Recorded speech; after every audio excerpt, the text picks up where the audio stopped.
Welcome back, everyone, from that very short break. If you missed the start, welcome. Welcome to Low Ink Day 2, February 2026. I'm Dura, and I'm joined by Nox. And always great to be here. Should be interesting seeing how WetUp does against Neowave. Always the interesting names coming out during Lowing.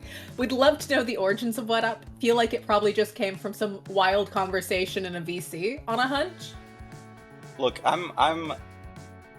honestly have no idea. I just think it's so great that we have Mahi Mahi Resort with a team called Wet Up because look, the water goes up, It makes a lot of sense. It makes It a lot of does, sense. it does. Actually, I'll be very disappointed if Neowave comes out on top in this in this map, because it would be so poetic. It would be so poetic. Although Neowave does have the wave aspect of the name. Sorry, I'm obsessed with puns. I'm obsessed with looking for this kind of joke.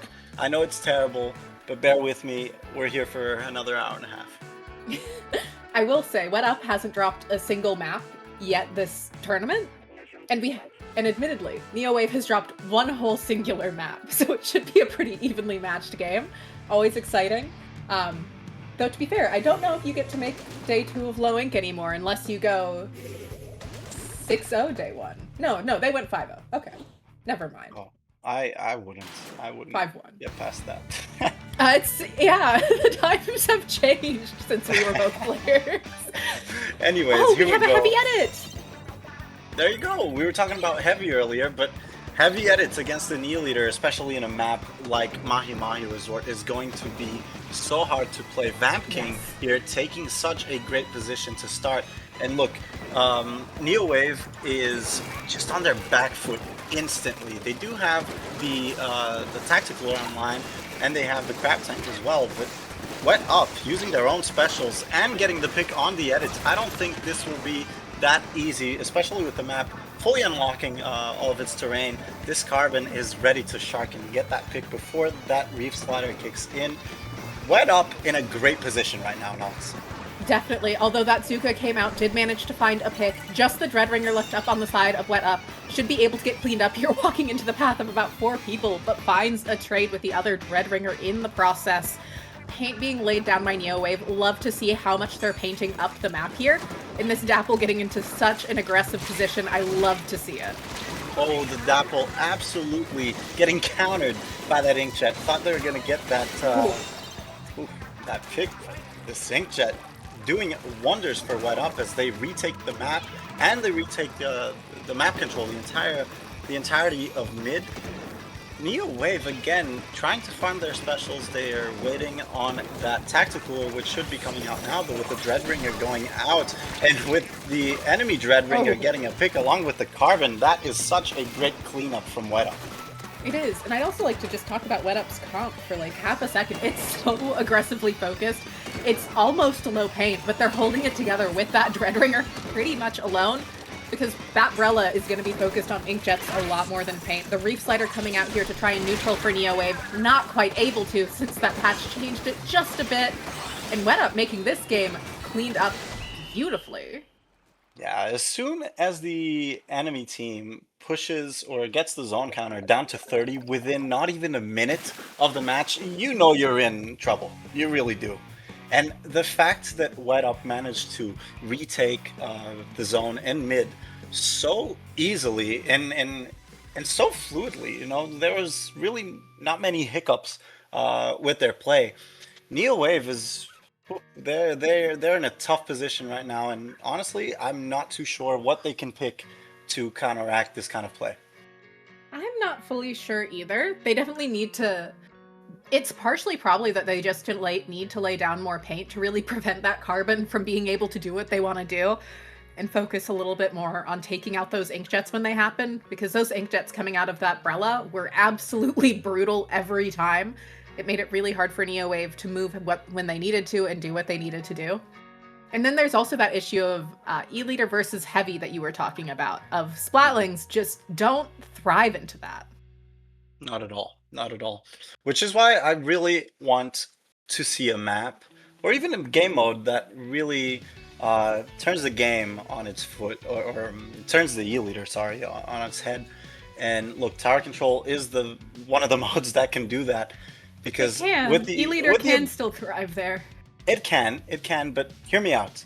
They did, Neowave, I mean, they did have the crab tank in their comp, and I don't believe that the crab tank got set up as well as it wanted to in Mahi Mahi, because crab tank is a great way to displace an E-liter and to apply pressure on it, and to allow the rest of your team to kind of focus them down. And look, as long as the E-liter is not aiming their laser down the map, you can kind of swim or walk anywhere.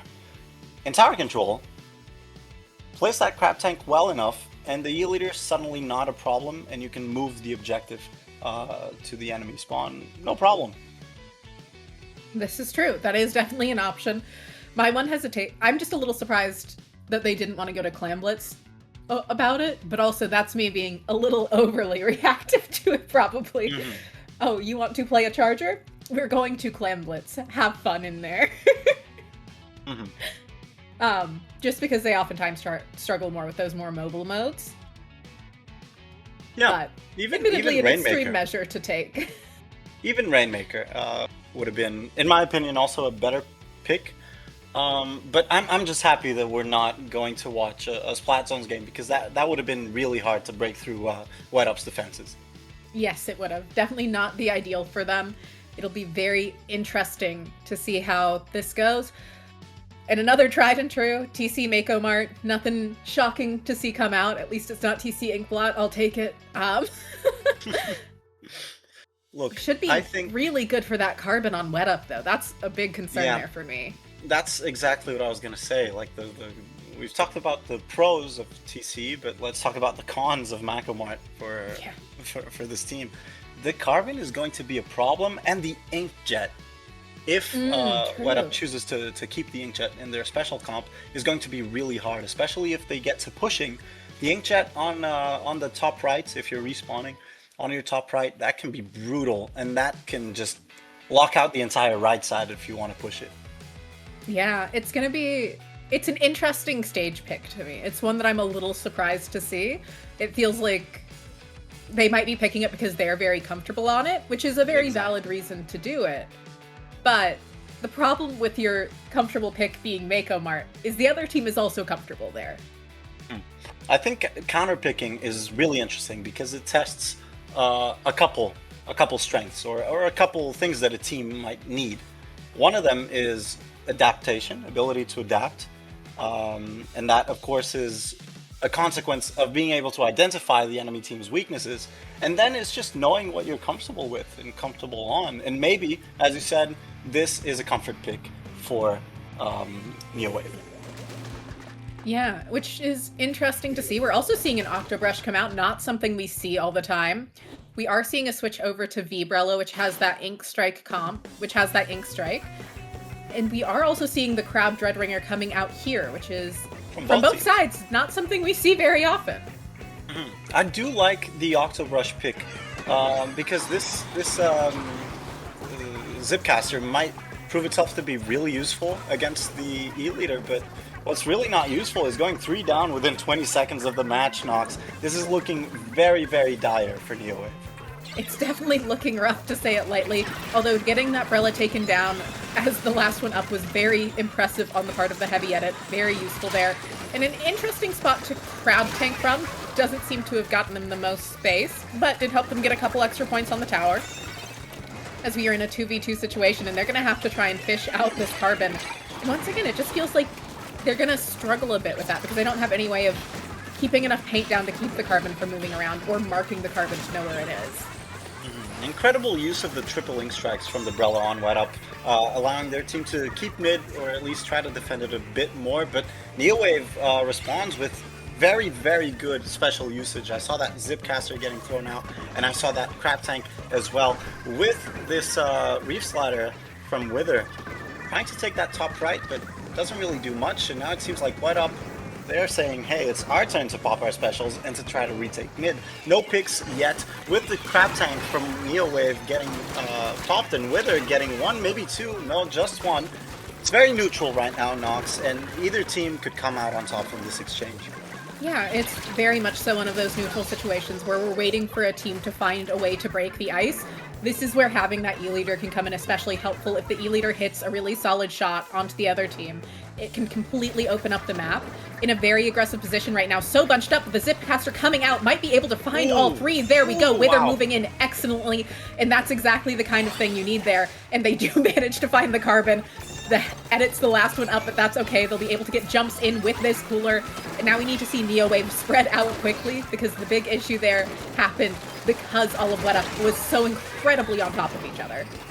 Such a good position for Neowave there, with their edit player placing the cooler down so they can jump in. And look, they're just wreaking havoc. They even made it to checkpoint 2, and they cleared it.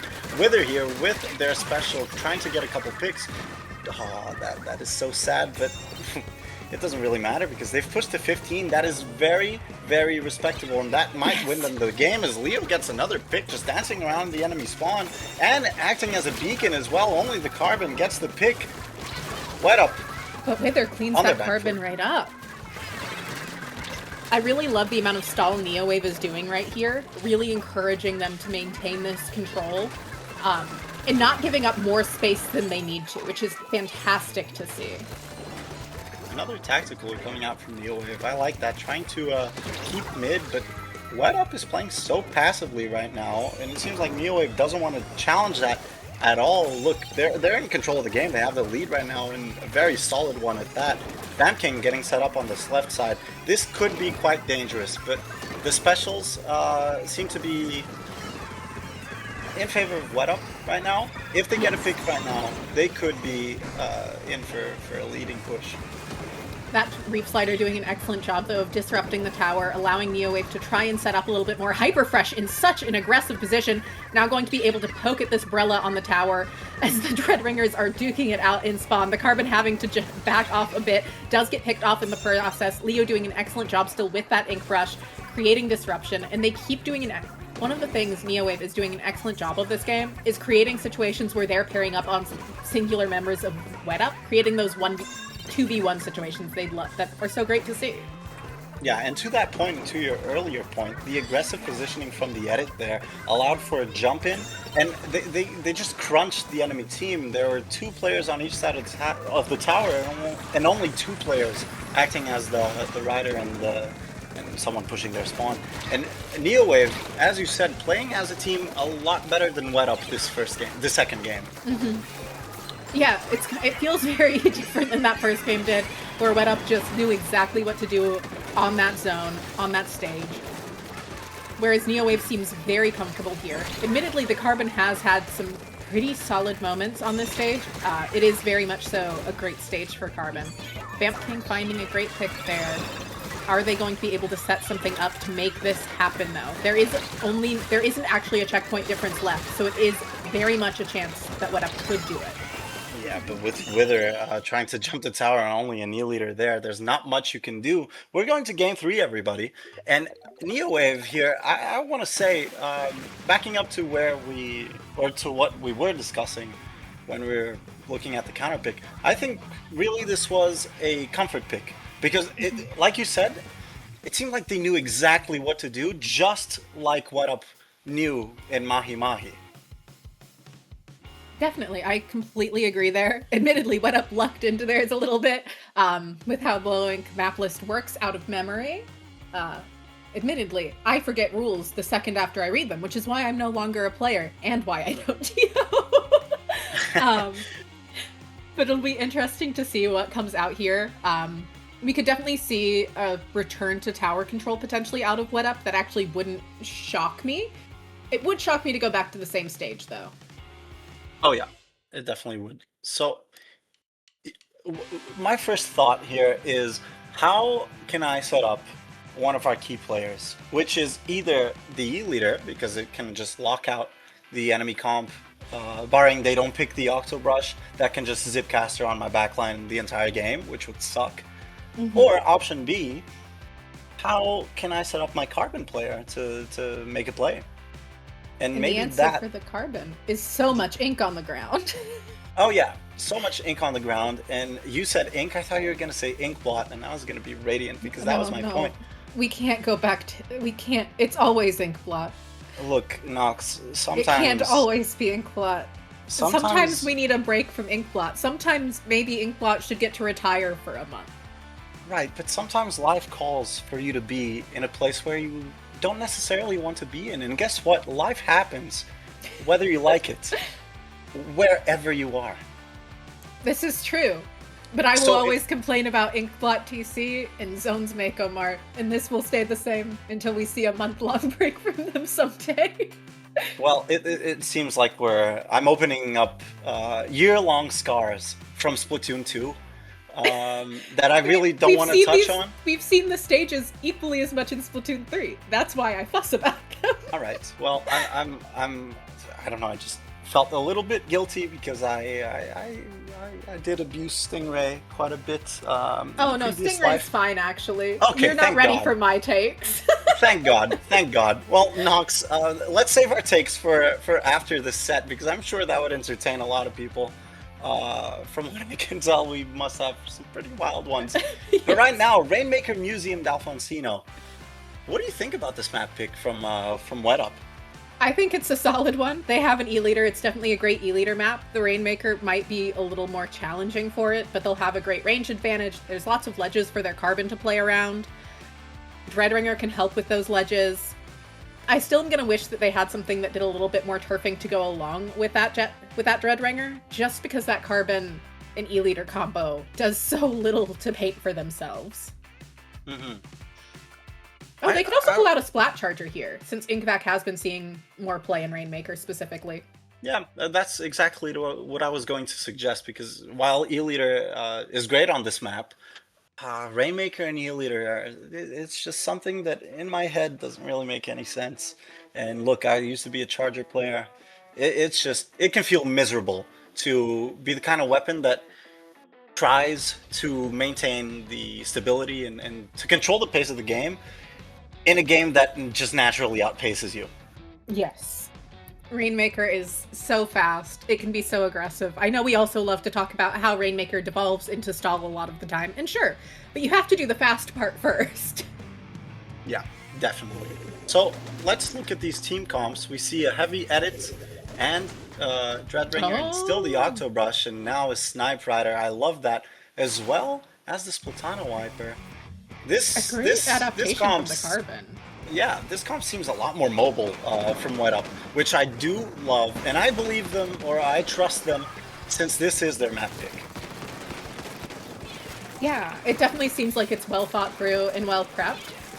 Very cool to see, and it's always exciting to get to see something so back and forth. And it's also just so nice to get to see a Game 3, as we're going to see about the first minute of this, like most Rainmaker games, kind of just be a fight for mid. Yeah, the classic stalemate, get your specials and see what happens. And what happens is that the Octobrush from the side of Neowave goes down, as well as the Dapple Dualies. Great to pick from Sebas, but Neowave manages to pick off the enemy player that picks up the Rainmaker. But look, that doesn't really mean anything, because especially with this triple link strikes, they will get this checkpoint, and this could be the start of a very, very dangerous push. Neowave has a couple players coming back from spawn, and WetUp is fully set up to take the enemy plat. Yeah, we're also seeing a lot of Neowave take very low ground focused positions, which might work out, but it's definitely a little bit risky. But they do manage to take out the Ultra Stamp. They found the Slosher. They're going to be able to let the Rainmaker reset and look at recapping mid right now. Looking at recontrolling, as WetUp is already back, already looking to move forward. And just exciting stuff right here, as WetUp is using that Inkjet beautifully yet again. Let me just say, Sibral is, to me, the MVP of this set so far with these Inkjets. It seems like every time they pop their special, they get at least one pick, and most of the time a double kill, which is very, very good to see and opens up the game so much for WetUp. Speaking about opening up the game, with this Ultra Stamp and with that pick, even with one going down, they can establish a very, very strong lead here with Catfish pushing up a little bit more. Look, this is going to be a game-winning lead if Neowave isn't careful, Nox. It very much could turn into that. I really wish we would see their Splatling setting up in a bit safer of spots. They're having to dance around so much here. They're not really able to establish themselves. And now the Rainmaker's climbing the podium, not quite able to get it. But one, if I've ever seen a game-winning push, it might be at one. Yeah, great discipline. Oh no, okay, all right.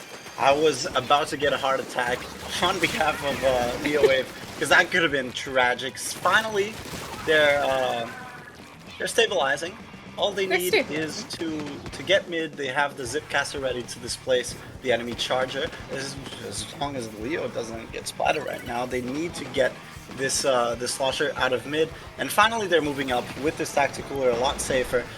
Reef Slider and the Zipcaster getting popped. Well, one of them goes down. This is not what you want to see. At least the Crab Tank is there to help stabilize mid. And Vamp King, sorry, still just sharking and okay, interesting play. Sneaking and right on through. Great way of honestly, stalling. In all honesty, like that a love lot. to see it. I Yeah, really I do love like that a grab. lot. Because every time you're pushing that Rainmaker forward, it means that you're at least pushing it forward. Great success in and of itself. Even better, the other team can't push it. It slows them down drastically.